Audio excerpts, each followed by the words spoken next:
Y cuando llegó la quinta noche, ella dijo: «He llegado a saber, oh rey afortunado, que el rey Yunnan dijo a su visir: Visir, has dejado entrar en ti la envidia contra el médico, y quieres que yo lo mate para que luego me arrepienta, como se arrepintió el rey Sindabad después de haber matado al halcón». El visir preguntó: «¿Y cómo ocurrió eso?». Entonces el rey Yunnan contó: El halcón del rey Sindabad. Dicen que entre los reyes de Fars hubo uno muy aficionado a diversiones, a paseos por los jardines y a toda especie de cacerías. Tenía un halcón adiestrado por él mismo, y no lo dejaba de día ni de noche, pues hasta por la noche lo tenía sujeto al puño. Cuando iba de caza, lo llevaba consigo, y le había colgado del cuello un vasito de oro, en el cual le daba de beber. Un día estaba el rey sentado en su palacio, y vio de pronto venir a Huequil, que estaba encargado de las aves de caza, y le dijo: «Oh rey de los siglos, llegó la época de ir de caza». Entonces el rey hizo sus preparativos y se puso el halcón en el puño. Salieron después y llegaron a un valle, donde armaron las redes de caza. Y de pronto cayó una gacela en las redes. Entonces dijo el rey: «Mataré a aquel por cuyo lado pase la gacela».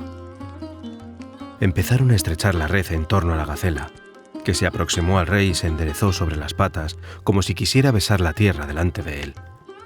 Pero ésta brincó y pasó por encima de su cabeza y se internó tierra adentro. El rey se volvió entonces hacia los guardas y vio que guiñaban los ojos maliciosamente. Al presenciar tal cosa, le dijo al visir: «¿Por qué se hacen esas señas mis soldados?».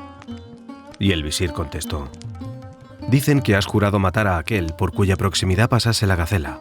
¡Por mi vida! Hay que perseguir y alcanzar a esa gacela». Y se puso a galopar, siguiendo el rastro, y por fin pudo alcanzarla. El halcón le dio con el pico en los ojos de tal manera que la cegó y la hizo sentir vértigos.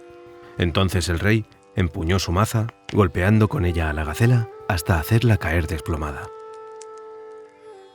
Enseguida descabalgó, degollándola y desollándola, y colgó del arzón de la silla de los despojos. Hacía bastante calor, y aquel lugar era desierto, árido, y carecía de agua. El rey tenía sed, y también el caballo, y el rey se volvió y vio un árbol del cual brotaba agua como manteca. El rey llevaba la mano cubierta con un guante de piel. Cogió el vasito del cuello del halcón, lo llenó de aquella agua y lo colocó delante del ave, pero ésta dio con la pata al vaso y lo volcó. El rey cogió el vaso por segunda vez, lo llenó y, como seguía creyendo que el halcón tenía sed, se lo puso delante. Pero el halcón le dio con la pata por segunda vez y lo volcó. Y el rey encolerizó contra el halcón y cogió por tercera vez el vaso, pero se la presentó al caballo, y el halcón derribó el vaso con el ala. Entonces dijo el rey: «Alá te sepulte, oh la más nefasta de las aves del mal agüero. No me has dejado beber, ni has bebido tú, ni has dejado que beba el caballo». Y dio con su espada al halcón y le cortó las alas. Entonces el halcón, irguiendo la cabeza, le dijo por señas: «Mira lo que hay en el árbol». Y el rey levantó los ojos y vio en el árbol una serpiente, y el líquido que corría era su veneno. Entonces el rey se arrepintió de haberle cortado las alas al halcón.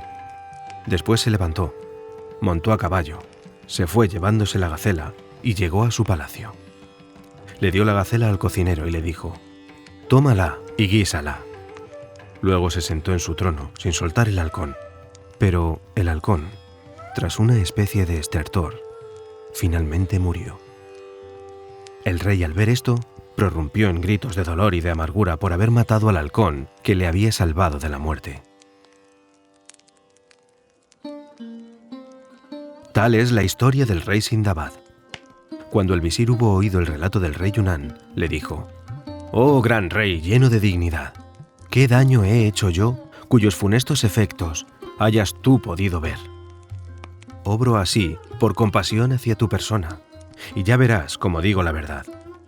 Si me haces caso, podrás salvarte, y si no, perecerás como pereció un visir astuto que engañó al hijo de un rey entre los reyes». Historia del príncipe y la vampiro. El rey del que se trata tenía un hijo aficionadísimo a la caza con galgos, y tenía también un visir. El rey mandó al visir que acompañara a su hijo allá donde fuese. Un día entre los días, el hijo salió a cazar con galgas, y con él salió el visir. Y ambos vieron un animal monstruoso, y el visir dijo al hijo del rey: «Anda contra esa fiera, persíguela». Y el príncipe se puso a perseguir a la fiera hasta que todos le perdieron de vista. Y de pronto, la fiera desapareció en el desierto, y el príncipe permanecía perplejo, sin saber hacia dónde ir, cuando vio en lo más alto del camino una joven esclava que estaba llorando. El príncipe le preguntó: «¿Quién eres?». Y ella respondió: «Soy la hija de un rey de reyes de la India. Iba con la caravana por el desierto, sentí ganas de dormir y me caí de la cabalgadura sin darme cuenta. Entonces me encontré sola y abandonada». A estas palabras sintió lástima el príncipe y emprendió la marcha con la joven, llevándola a la grupa de su mismo caballo. Al pasar frente a un bosquecillo, la esclava le dijo: «Oh, señor, desearía evacuar una necesidad». Entonces el príncipe la desmontó junto al bosquecillo y, viendo que tardaba mucho, marchó detrás de ella sin que la esclava pudiera enterarse. La esclava era una vampiro y estaba diciendo a sus hijos: «Hijos míos, os traigo un joven muy robusto». Y ellos dijeron: «Tráenoslo, madre, para que lo devoremos». Cuando lo oyó el príncipe, ya no pudo dudar de su próxima muerte, y las carnes le temblaban de terror mientras volvía al camino. Cuando salió la vampiro de su cubil, al ver al príncipe temblar como un cobarde, le preguntó: «¿Por qué tienes miedo?». Y él dijo: «Hay un enemigo que me inspira temor». Y prosiguió la vampiro: «Me has dicho que eres príncipe». Y respondió él: «Así es la verdad». Y ella le dijo: «Entonces, ¿por qué no das algún dinero a tu enemigo para satisfacerle?». El príncipe replicó: «No se satisface con dinero, solo se contenta con el alma. Por eso tengo miedo, como víctima de una injusticia». Y la vampira le dijo: «Si te persiguen como afirmas, pide contra tu enemigo la ayuda de Alá, y él te librará de sus maleficios y de los maleficios de aquellos de quienes tienes miedo». Entonces el príncipe levantó la cabeza al cielo y dijo: «Oh tú, que atiendes al oprimido que te implora, hazme triunfar de mi enemigo y aléjale de mí, pues tienes poder para cuanto deseas». Cuando la vampiro oyó estas palabras, desapareció, y el príncipe pudo regresar al lado de su padre y le dio cuenta del mal consejo del visir. Y el rey mandó matar al visir. Enseguida el visir del rey Yunán prosiguió de este modo: «Y tú, oh rey, si te fías de ese médico, cuenta que te matará con la peor de las muertes, aunque le hayas colmado de favores y le hayas hecho tu amigo. Está preparando tu muerte. ¿Sabes por qué te curó de tu enfermedad por el exterior de tu cuerpo mediante una cosa que tuviste en la mano? ¿No crees que es sencillamente para causar tu pérdida con una segunda cosa que te mandará también coger?». Entonces el rey Yunán dijo: «Dices la verdad, hágase según tu opinión, oh visir bien aconsejado, porque es muy probable que ese médico haya venido ocultamente como un espía para ser mi perdición. Si me ha curado con una cosa que he tenido en la mano, muy bien podría perderme con otra que, por ejemplo, me diera a oler». Y luego el rey Yunán dijo a su visir: «Oh visir, ¿qué debemos hacer con él?». Y el visir respondió: «Haya que mandar inmediatamente que le traigan, y cuando se presente aquí degollarlo, y así te librarás de sus maleficios y quedarás desahogado y tranquilo. Hazle traición antes de que él te la haga a ti». Y el rey Yunán dijo: «¿Verdad dices, oh visir?». Después el rey mandó llamar al médico, que se presentó alegre, ignorando lo que había resuelto el clemente. El poeta lo dice en sus versos: «Oh tú que temes los embates del destino, tranquilízate. ¿No sabes que todo está en las manos de aquel que ha formado la tierra? Porque lo que está escrito, escrito está y no se borrará nunca, y lo que no está escrito, no hay por qué temerlo. Y tú, Señor, ¿podré dejar pasar un día sin cantar tus alabanzas? ¿Para quién reservaría yo, si no, el don maravilloso de mi estilo rimado y mi lengua de poeta?». Cada nuevo don que recibo de tus manos, oh Señor, es más hermoso que el precedente y se anticipa a mis deseos. Por eso, ¿cómo no cantar tu gloria, toda tu gloria, y alabarte en mi alma y en público? Pero he de confesar que nunca tendrán mis labios elocuencia bastante, ni mi pecho fuerza suficiente, para cantar y para llevar los beneficios de que me has colmado. Oh tú, que dudas, confía tus asuntos a las manos de Alá, el único sabio, y así que lo hagas, tu corazón nada tendrá que temer por parte de los hombres. Sabe también que nada se hace por voluntad, sino por la voluntad del sabio de los sabios. No desesperes, pues, nunca, y olvida todas las tristezas y todas las zozobras.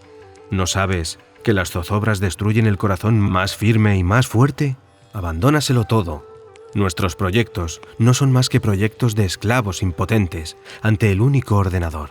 Déjate llevar, así disfrutarás de una paz duradera. Cuando se presentó el médico Ruyán, el rey le dijo: ¿sabes por qué te he hecho venir a mi presencia? Y el médico contestó: nadie sabe lo desconocido, más que Alá el Altísimo. Y el rey le dijo: te he mandado llamar para matarte y arrancarte el alma. Y el médico Ruyán, al oír estas palabras, se inclinó asombrado con el más prodigioso asombro y dijo: oh rey, ¿por qué me has de matar? ¿Qué falta he cometido? Y el rey contestó: dicen que eres un espía y que viniste para matarme. Por eso te voy a matar antes de que me mates. Después el rey llamó al portaalfanje y le dijo: corta la cabeza a este traidor y líbranos de sus maleficios. Y el médico le dijo: consérvame la vida, y Alá te la conservará. No me mates, si no, Alá te matará también. Y enseguida el rey Yunán dijo al médico: no podré vivir confiado ni estar tranquilo como no te mate, porque si me has curado con una cosa que tuve en mi mano, creo que me matarás con otra cosa que me des a oler o de cualquier otro modo. Y dijo el médico: oh rey, ¿esta es tu recompensa? ¿Así devuelves mal por bien? Pero el rey insistió: no hay más remedio que darte la muerte sin demora. Y cuando el médico se convenció de que el rey quería matarle sin remedio, lloró y se afligió al recordar los favores que había hecho a quienes no lo merecían. Ya lo dice el poeta: la joven y loca Maimuna es verdaderamente bien pobre de espíritu, pero su padre, en cambio, es un hombre de gran corazón y considerado entre los mejores. Miradle, pues, nunca anda sin su farol en la mano, y así evita el lodo de los caminos y el polvo de las carreteras. Enseguida se adelantó el portaalfanje, vendó los ojos al médico y sacando la espada dijo al rey: con tu venía. Pero el médico seguía llorando y suplicando al rey: consérvame la vida, y Alá te la conservará. No me mates, o Alá te matará a ti. Y recitó estos versos de un poeta: mis consejos no tuvieron ningún éxito, mientras que los consejos de los ignorantes conseguían su propósito. No recogí más que desprecios. Por esto, si logro vivir, me guardaré mucho de aconsejar, y si muero, mi ejemplo servirá a los demás para que enmudezcan su lengua. Y dijo después al rey: ¿esta es tu recompensa? ¿He aquí que me tratas como hizo un cocodrilo? Entonces preguntó el rey: ¿qué historia es esa de un cocodrilo? Y el médico dijo: oh señor, no es posible contarla en este estado. Por Alá sobre ti, consérvame la vida, y Alá te la conservará. Y después comenzó a derramar copiosas lágrimas. Entonces, algunos de los favoritos del rey se levantaron y dijeron: oh rey, concédenos la sangre de este médico, pues nunca le hemos visto obrar en contra tuya. Al contrario, le vimos librarte de aquella enfermedad que había resistido a los médicos y a los sabios. Y el rey les contestó: ignoráis la causa de que mate a este médico. Si lo dejo con vida, mi perdición es segura, porque si me curó de la enfermedad con una cosa que tuve en la mano, muy bien podría matarme dándome a oler cualquier otra. Tengo mucho miedo de que me asesine para cobrar el precio de mi muerte, pues debe ser un espía que ha venido a matarme. Su muerte es necesaria, solo así podré perder mis temores. Entonces el médico imploró otra vez: consérvame la vida, para que Alá te la conserve, y no me mates, para que no te mate Alá. Pero, oh Efrid, cuando el médico se convenció de que el rey le quería matar sin remedio, dijo: «Oh rey, si mi muerte es realmente necesaria, déjame ir a casa para despachar mis asuntos, encargar a mis parientes y mis vecinos que cuiden de enterrarme, y sobre todo, para regalar mis libros de medicina, a fe que tengo un libro que es verdaderamente el extracto de los extractos, y la rareza de las rarezas, que quiero legarte como un obsequio para que lo conserves cuidadosamente en tu armario». Entonces el rey preguntó al médico: «¿Qué libro es ese?». Y contestó el médico: «Contiene cosas inestimables. El menor de los secretos que revela es el siguiente: cuando me corten la cabeza, abre el libro, cuenta 3 hojas y vuélvelas.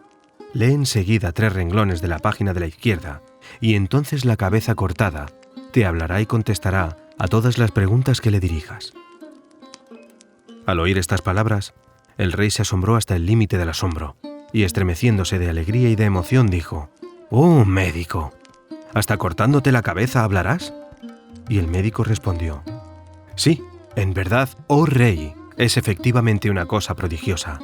Entonces el rey le permitió que saliera, aunque escoltado por guardianes, y el médico llegó a su casa y despachó sus asuntos aquel día, y al siguiente día también. Y el rey subió al diván, y acudieron los emires, los visires, los chambelanes, los nawabs y todos los jefes del reino. Y el diván parecía un jardín lleno de flores. Entonces entró el médico en el diván y se colocó de pie ante el rey, con un libro muy viejo y una cajita de colirio llena de unos polvos.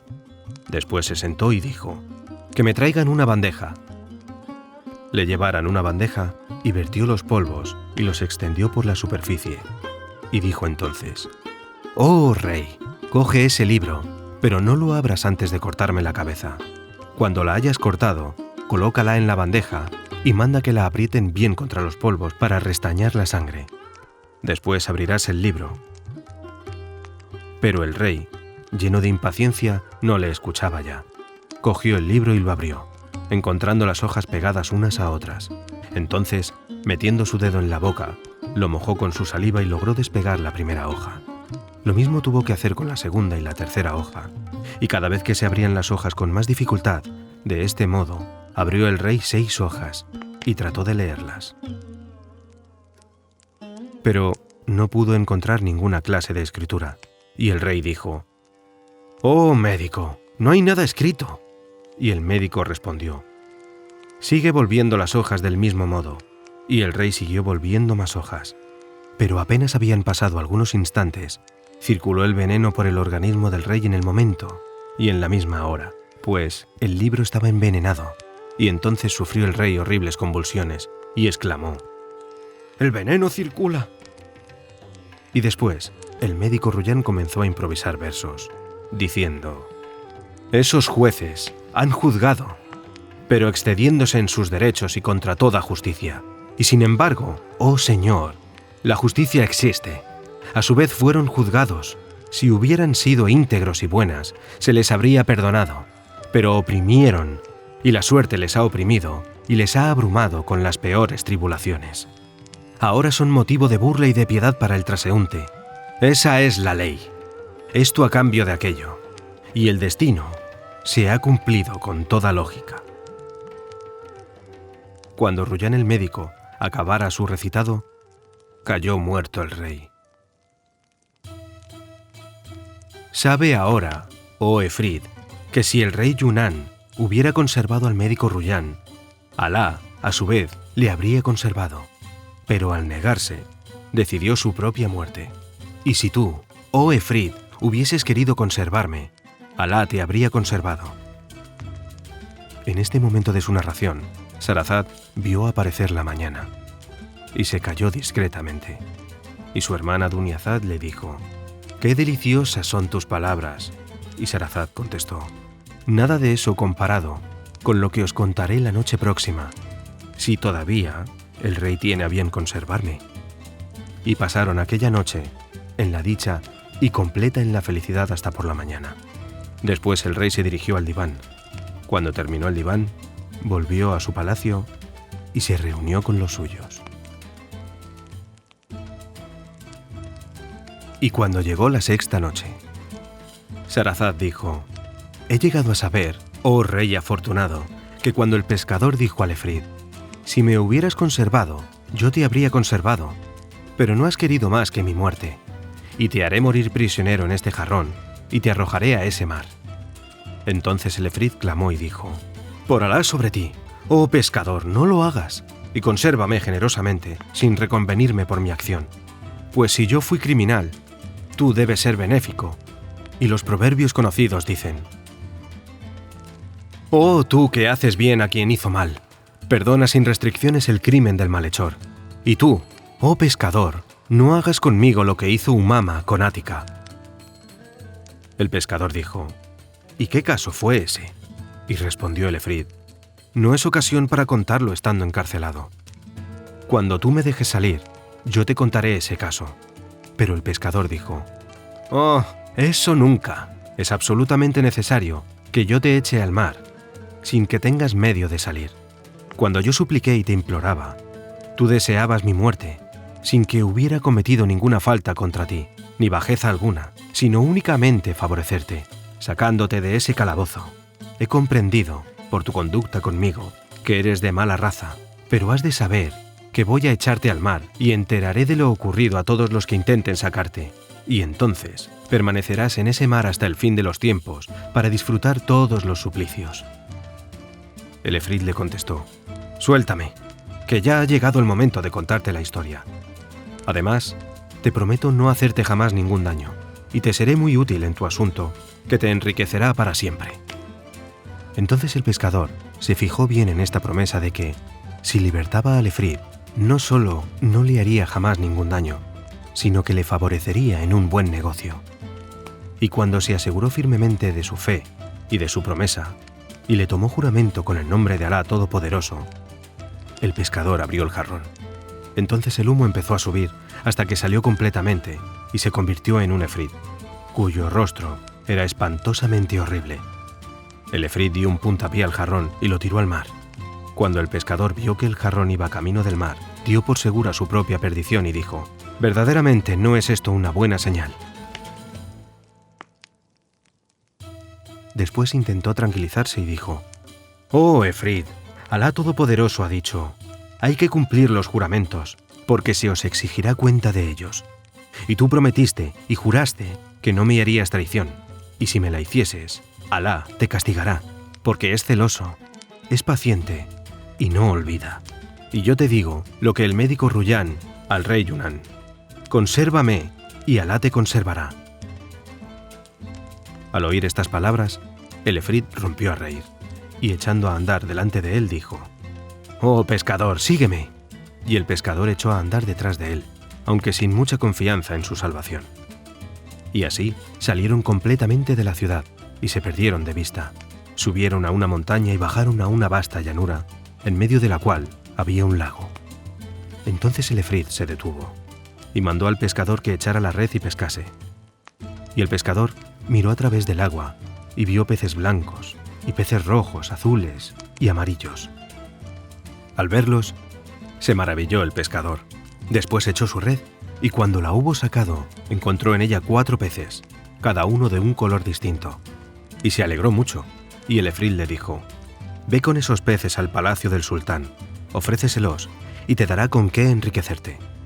Y mientras tanto, por Alá, discúlpame mis rudezas, pues olvidé los buenos modales con mi larga estancia en el fondo del mar, a donde me he pasado 1800 años sin ver el mundo ni la superficie de la tierra. En cuanto a ti, vendrás todos los días a pescar a este sitio, pero nada más que una vez. Y ahora, que Alá te guarde con su protección». Y el efrit golpeó con sus 2 pies la tierra, y la tierra se abrió y le tragó. Entonces el pescador volvió a la ciudad muy maravillado de lo que había ocurrido con el efrit. Después cogió los peces y los llevó a su casa, y enseguida, cogiendo una olla de barro, la llenó de agua y colocó en ella los peces, que comenzaron a nadar en el agua contenida en la olla. Después se puso esta olla en la cabeza y se encaminó al palacio del rey, según el efrit le había encargado.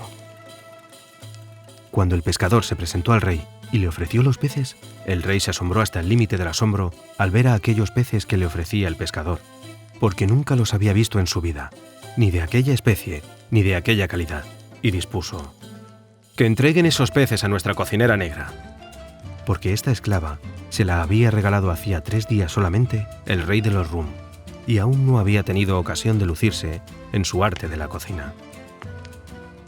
Así es que el visir le mandó que friera los peces y le dijo: «Oh, buena negra, me encarga el rey que te oiga.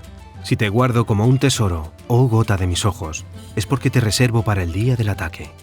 De modo que demuéstranos hoy tu arte de cocinera y lo bueno de tus platas». Dicho esto, volvió el visir después de hacer sus encargos y el rey le ordenó que diera al pescador 400 dinares. Habiéndoselos dado el visir, los guardó el pescador en una alada de su túnica y volvió a su casa cerca de su esposa, lleno de alegría y de expansión. Después, compró a sus hijos todo lo que podían necesitar. Y hasta aquí es lo que le ocurrió al pescador. En cuanto a la negra, cogió los peces, los limpió y los puso en la sartén. Después dejó que se frieran bien por un lado y los volvió enseguida del otro. Pero entonces, súbitamente, se abrió la pared de la cocina y por allí se filtró una joven de esbelto talle, mejillas redondas y tersas, párpados pintados con col negro, rostro gentil y cuerpo graciosamente inclinado. Llevaba en la cabeza un velo de seda azul, pendientes en las orejas, brazaletes en las muñecas y en los dedos sortijas con piedras preciosas.